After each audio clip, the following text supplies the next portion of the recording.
VIP seat हुई लालकुआं विधानसभा में निर्दलीय प्रत्याशी के तौर पर भाजपा से बागी हुए पवन चौहान ने अपना नामांकन किया है और वो नामांकन कक्ष से बाहर आ रहे हैं। हम उनसे बात करेंगे। सर, क्या कुछ रहा आपके जो लंबे समय का कैरियर भाजपा का था, आज वो आपने ख़त्म करके उसे निर्दलीय मैदान पर चुनाव में उतरे हैं, अब क्या होगा? देखिए, मैं जनता जनार्दन के आदेश पर मैंने ये निर्णय लिया है।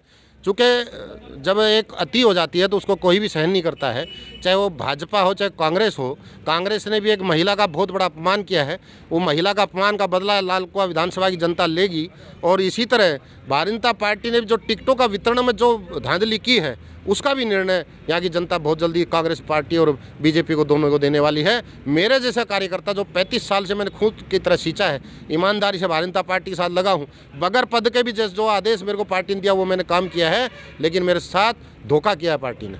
ये कहा जा रहा है कि आपको पार्टी को डैमेज करने के लिए निर्दलीय तौर पर खड़ा किया है। क्या आप वोट काटेंगे या चुनाव जीतेंगे? ये असमंजस नहीं, मेरे को कौन आदेश देगा मैं डैमेज करने के लिए? क्या मैं कठपुतली थोड़ी हूँ? मैं इस जनता की कठपुतली हूँ। ये जनता का आदेश है और चुनाव जीतेंगे। मेरी टक्कर में भी नहीं रहेंगे ना कांग्रेस ना बीजेपी। भाजपा के लोगों का ये कहना है कि इस बार डैमेज कंट्रोल इसलिए नहीं किया गया। उन्होंने कहा है कि जो भी नेता हैं, लंबे समय से पार्टी ने उनको बहुत कुछ दिया है। 2 बार आप भी चेयरमैन रहे, पार्टी ने आपको जब टिकट दिया तभी आप चेयरमैन रहे, तो अब आपको और ज़्यादा अपेक्षाएं हैं, पार्टी नहीं पूरी कर पाई। एक व्यक्ति को टिकट मिलता है तो उसके बाद आप ऐसा कदम उठाते हैं, इसके पीछे क्या देखते हैं? पार्टी को क्या आपको मान मलोबर करना चाहिए था या फिर आप वास्तव में पहले से निर्दलीय के रूप में तैयारी कर रहे थे? नहीं, मैं तो पार्टी ने, मैं तो निर्दलीय चुनाव लड़ा था, मैं तो निर्दलीय चुनाव जीता था चेयरमैन का। मेरे को पार्टी ने कुछ नहीं दिया था। पार्टी के लोग तो मेरे खिलाफ थे तब भी, और मेरी पत्नी जब जीती तब भी पार्टी के लोग खिलाफ थे। मैं तो जनता के दम पर राजनीति करता हूँ। ऐसे लोग जो आज मेरे साथ खड़े हैं, इन सब लोगों के दम पर मैंने 2 बार चेयरमैन का चुनाव, ये भी जीतेंगे और बम्पर वोटों से जीतेंगे। और मैं पार्टी, मेरे को मान मलोवर करने की जरूरत नहीं। अभी तक किसी ने फ़ोन नहीं किया मेरे को और बात नहीं की, क्योंकि पार्टी को गरूर हो गया है, घमंड हो गया, वो घमंडी तो तोड़ना है। कल जो भाजपा के अधिकृत प्रत्याशी हैं मोहन सिंह बिस्वा आपसे मिले थे, क्या बात हुई आप? नहीं, उन्होंने कोई बात नहीं की, चाय पी और अपने चले गए। इस तरह की कोई बात नहीं हुई? मेरे से कोई बात नहीं हुई।